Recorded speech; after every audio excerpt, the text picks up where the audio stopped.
সিলেট জৈন্তা বাজার থেকে গরু লোড করেছে 31টা। আসতে লেগে ডাকাতের গাড়ি আমাদেরকে চাপ দেয়, চান্দড়িয়াতে এসে আমাদেরকে আটক করে। এক গাড়িতে আমাকে নিয়েছে, আমাকে রড দিয়ে মেরেছে, থাপ্পড়ও মেরেছে, আর ড্রাইভার সাহেবকে আর এক গাড়ি নিয়ে গেছে চান্দড়িয়া এই জায়গাতে এসে দুই মাইক, এক পিক আপ আর মাইকর আমাকে ডাইন দুবার করে সামনে দুইটি ব্যারিকেড দিয়ে দেয়। আমি তো মাইকরকে মারতে পারছি না, ওটাকেও মারতে পারছি না। লাস্টে আমি গাড়ি আগ পিচ করে ওই টাইমে আমাকে মারধর করছে, হেল্পারকে মারধর করছে। আমি গাড়ি আগ পিচ করে রাস্তা ব্যারিকেড দিয়ে দিলাম যে গাড়ি যেন কেউ কোন দিকে না যেতে পারে, ওরা যেন উদ্ধার করলে আমি যেন বাঁচতে পারি, আমার গরুটার বাঁচতে পারে। এই গরুটা আমার যাইত নরসিংদী বাজারে। হ্যাঁ, দিয়ে লাস্টে আমাকে দু মারধর করিয়া পিক আপে তুলল, ওদের ড্রাইভার দিয়ে গাড়ি চালিয়ে বিবাড়ি মুহ চলিয়া গেল।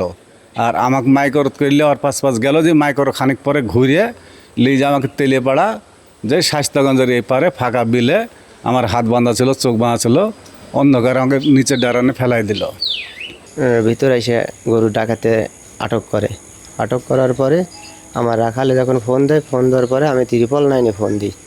ফোন দেওয়ার পরে আপনার বিজয়নগর থানার পুলিশই যা উদ্ধার করার পরে আমাদের লোকজনগুলো পাই। পাওয়ার পরে যখন আর অনেক সময় ঘোরাঘুরির পরে যে পুরা গাড়ি গরু পাই, লোকজনগুলো উদ্ধার করে আমার এক পর্যায়ে নিয়ে আসে এখানে বিজয়নগর থানায়। এখন আমি গরু আমার লোকজন সব এখানে উপস্থিত আছে, আমি এসে সব কিছুই বুঝে পাইছি।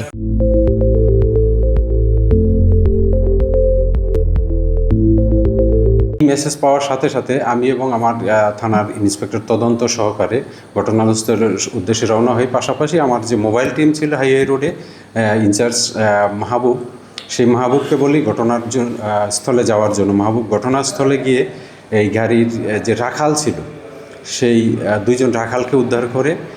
পাশাপাশি আমি যখন জানতে পারলাম যে গাড়িটা ঢাকার দিকে চলে যাচ্ছে এবং আমাদের সীমানা প্রায় পার হয়ে যাচ্ছে, তো আমি কন্ট্রোলের মাধ্যমে সাথে সাথেই আমাদের পার্শ্ববর্তী থানার সরাইল এবং আশুগঞ্জকে অবহিত করি যে গরুবাহিত কোনো ট্রাক সামনে পাইলে যেন সেই ট্রাকটিকে আটক করে।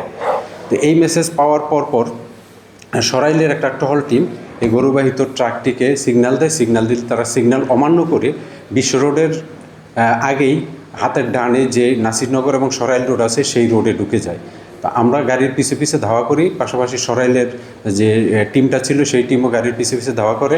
সরাইলের এই রাস্তায় দরন্তি ব্রিজের এখানে সরাইলের যে চেকপোস্ট টিম আছে সেই চেকপোস্ট টিম আমাদের ওয়ালেসের মাধ্যমে জানতে পেরে সে রোডে ব্যারিকেড দেয় এবং আমরা ঘটনাস্থলে যাওয়ার আগেই দেখি যে আমাদের যে গরুবাহিত ট্রাক এবং ডাকাতরা যে ট্রাক পিক আপ নিয়ে আসছিল ডাকাতির উদ্দেশ্যে সেই পিক আপটি তারা ওখানে রেখে তারপরে যে আশপাশে যে হাওর আছে, হাওর এই পানিতে নেমে তারা নিজেদের গা ঢাকা দিয়েছে।